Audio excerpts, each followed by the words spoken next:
Olá, começa agora o programa Dialogia.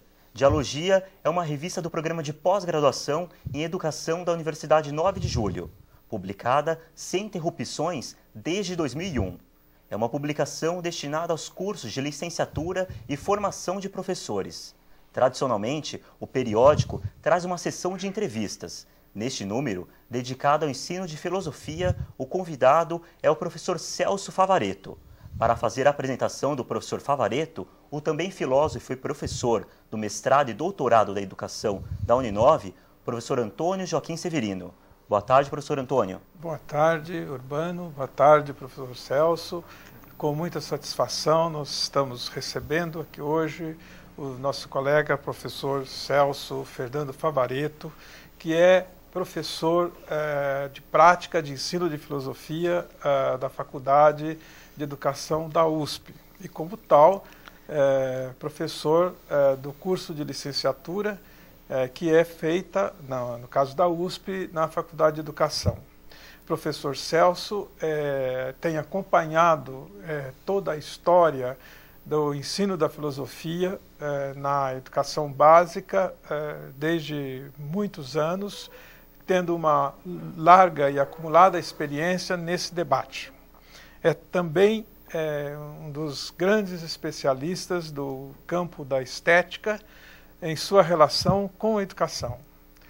Basta citar como referências de sua contribuição seus trabalhos sobre a Tropicália, que foi publicada já está na 4ª edição, em 2007, outro trabalho sobre a obra de Hélio Oiticica e a sua livre docência moderno, pós-moderno e contemporâneo na educação e na arte.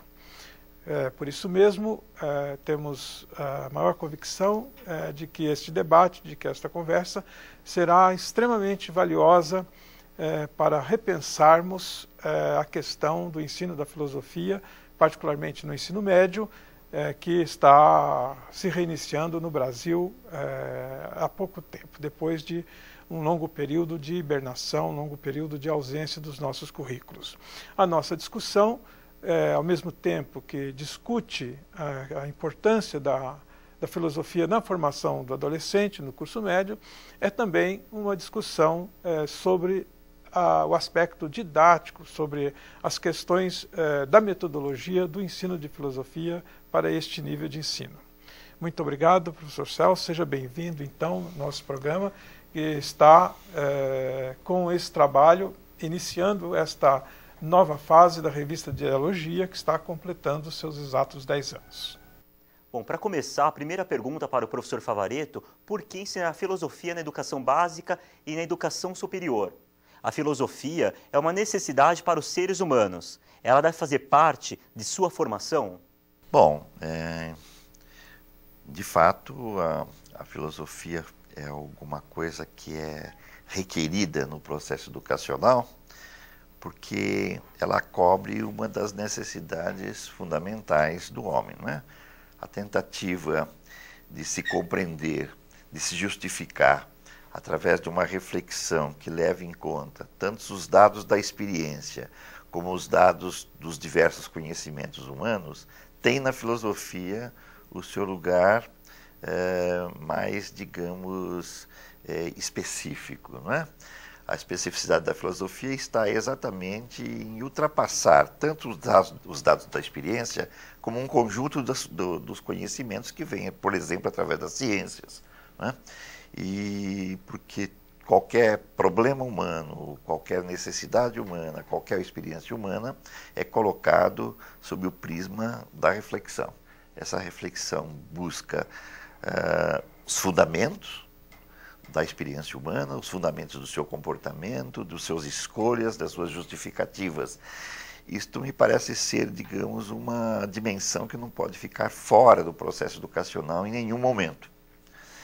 Em especial, quando a gente pensa nos jovens, no período em que eles fazem o ensino médio, mas já talvez no final do ensino fundamental, A gente sabe que há uma curiosidade e uma necessidade de colocar em perspectiva os problemas que dizem respeito, principalmente em relação à moralidade e à justiça.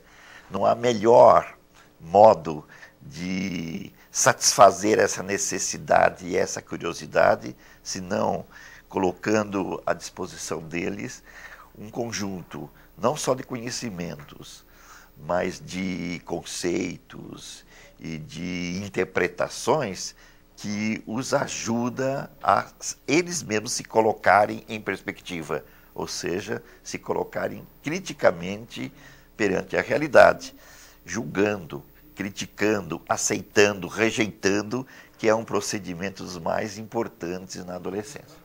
E o que significa ensinar filosofia? Como entender algumas posições que afirmam que o que se deve ensinar não é filosofia, e sim filosofar?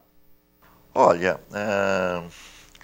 no fundo, essa diferenciação entre ensinar e aprender filosofia ou ensinar e aprender a filosofar é um falso problema, não é? Não é possível fazer da filosofia alguma coisa com a especificidade própria sem a referência ao pensamento que os homens vêm elaborando desde sempre. Principalmente que eles vêm elaborando desde o momento em que o que se chama filosofia hoje passou a ser um pensamento mais formalizado, porque passou a ser escrito, que é na Grécia clássica, não é? Mas, ao mesmo tempo, que o aprendizado dos conhecimentos já elaborados pelos homens é alguma coisa básica, não só em filosofia, mas em todos os setores do conhecimento humano, este aprendizado é já em si filosofar, entende? A diferenciação quando é feita é porque se poderia entender que a filosofia não necessita necessariamente de trabalhar a partir daquilo que já está feito como filosofia, ou seja, que ela pode refletir diretamente sobre os acontecimentos humanos, sobre experiências humanas, sobre qualquer fato humano. Bom, isso é verdade. Desde sempre os homens sempre pensaram e pensam sobre todos os aspectos da vida. Mas para isso não precisaria isso se chamar filosofia. E nem ser feito especificamente como filosofia, porque isso é feito em vários lugares, simultaneamente. Quer dizer, o filosofar, na verdade, não é uma coisa que se restringe a uma atividade, seja profissional da filosofia, seja de aprendizado, que não é profissional, mas um aprendizado da filosofia. Nesse sentido, a filosofia como pensamento e pensamento reflexivo, ela é generalizada, ela está em todos os lugares, entendeu? E geralmente a isso se chama filosofar, entende? Mas, na verdade, o filosofar que mais nos interessa e que interessa mais especificamente na educação, isto é, no processo escolar, seja na educação básica, seja na universidade, é aquela atividade de filosofia que necessariamente trabalha com certos pressupostos e trabalha com certas formalidades, não é? E esses pressupostos e essas formalidades estão dados exatamente nas pesquisas mais específicas. Toda a questão, no caso do ensino básico, né, é como não transformar o ensino de filosofia nesse nível básico numa simples transferência do ensino universitário. Há uma especificidade própria do ensino de filosofia no nível básico. Essa especificidade é, acima de tudo, pedagógica. Quer dizer, a relação entre o que é específico na filosofia e o que é necessário pedagogicamente é que deve resolver a questão da filosofia como disciplina propriamente educativa no nível básico. Quem pode ensinar filosofia? Que aspectos devem ser contemplados necessariamente na formação do ensinante de filosofia? Olha, ensinar filosofia desta maneira que nós estamos entendendo é algo que diz respeito aos professores que fizeram graduação em filosofia. Quer dizer, porque exatamente é necessário garantir a especificidade desse tipo de pensamento, que não se confunde nem com uma reflexão no sentido amplo, como eu já disse, e nem com um tipo de pensamento como que ocorre nas ciências, por exemplo. É alguma coisa muito específica, tem que atender à ordem do conceito, tem que atender à ordem lógica da enunciação, tem que atender a certas modalidades de problematização. Para isso, o professor de filosofia tem que ser aquele que passou por um aprendizado e um treinamento próprio do tratamento com o conceito, com as modalidades argumentativas, com os modos da problematização, assim por diante. Não é? Digamos, eu não quero dizer absolutamente que só pensa e só faz filosofia quem fez o curso de graduação em filosofia. Entendeu? Portanto, existe a possibilidade de alguém que não tenha feito curso de filosofia exercer também o trabalho como professor de filosofia, contanto que ele passe por essas exigências do trabalho filosófico. No nosso caso, sempre ressalvando que essa exigência do trabalho filosófico tem que ser coordenado com exigências tipicamente pedagógicas. Como que o senhor vê essa nova legislação relativa à presença do ensino de filosofia no ensino médio?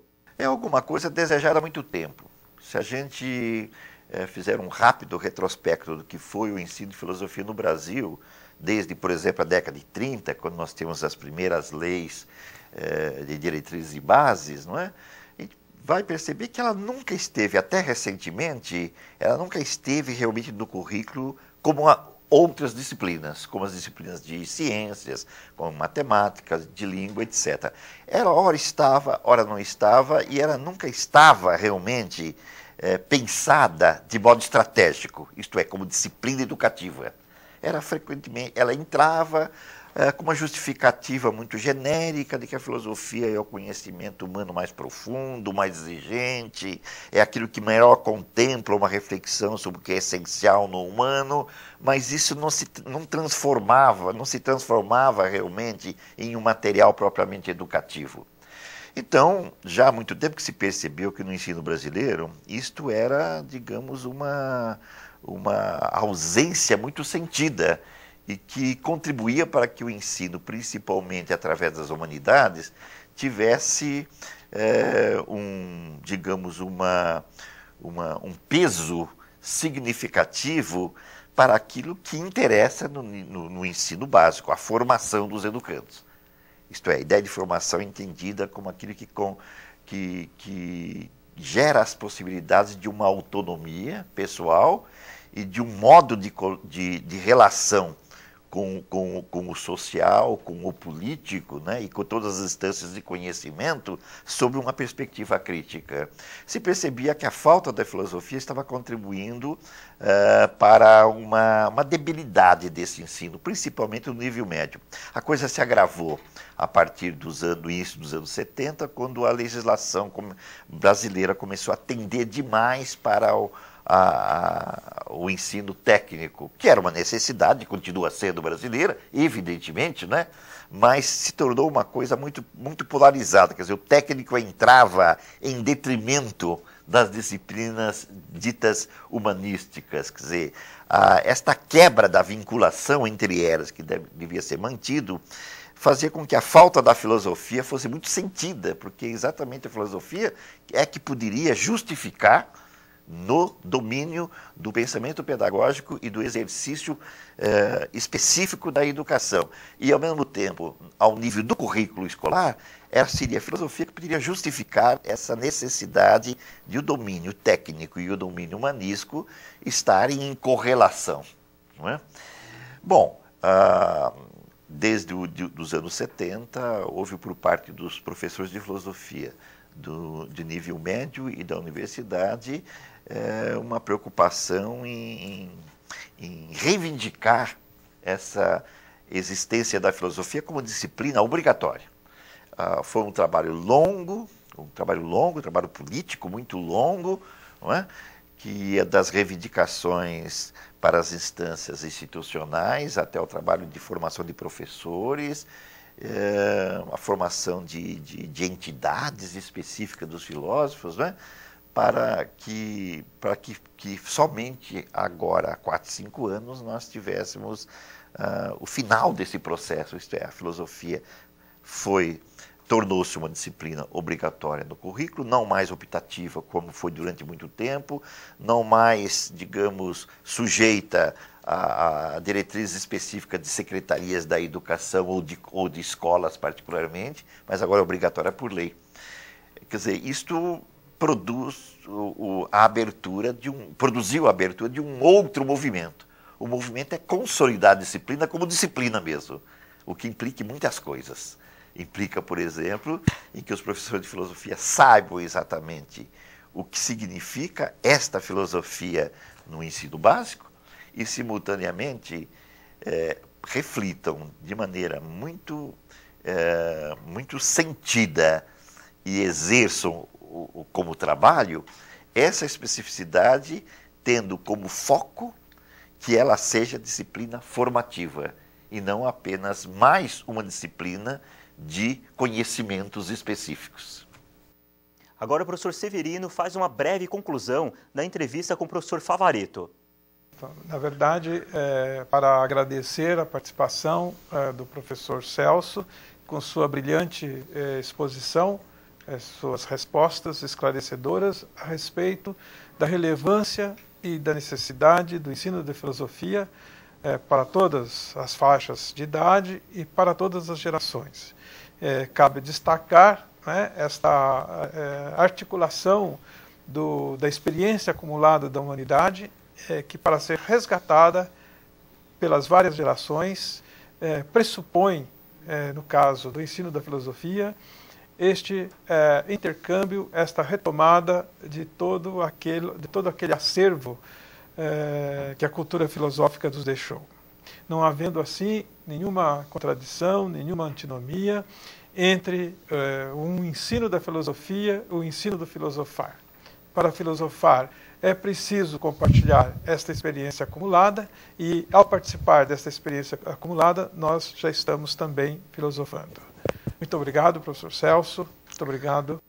Agradecemos a participação do professor Celso Favaretto e esperamos que a entrevista tenha contribuído com a temática educacional. E convidamos para acompanhar o aprofundamento da discussão através da revista Dialogia, disponível para leitura no site da Uninove. Até o próximo programa.